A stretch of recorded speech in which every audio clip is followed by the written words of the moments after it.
escritora e que compôs o livro. Depois, isto chama-se o miolo do livro, como o miolo do pão. E é enviado para um sítio que é uma gráfica, que tem uma impressora grande, que milhares de páginas. E à parte envia-se a capa. A capa é impressa em cartolina muito fininha, que depois é colada em cartão. E o miolo cola-se na capa através dessas páginas que são as guardas do livro, que guardam o livro.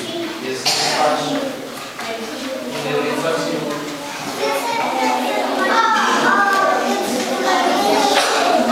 É este que vais repetir. Para terminar, vou fazer uma brincadeira. Vou precisar da vossa ajuda para contarem até 30. Eu vou ter 30 segundos para fazer um exemplo de uma dedicatória, está bem? Sim. Então vou pegar. Como é que te chamas? Jéssica. Posso te emprestar? Para a Jéssica, eu depois vou estar aqui a fazer os autónomos, fazer para tornar isto divertido.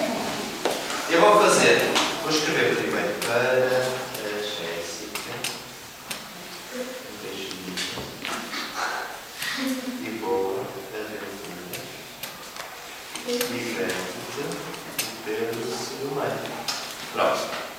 E agora vamos então fazer o desenho para a Jéssica. Está bem?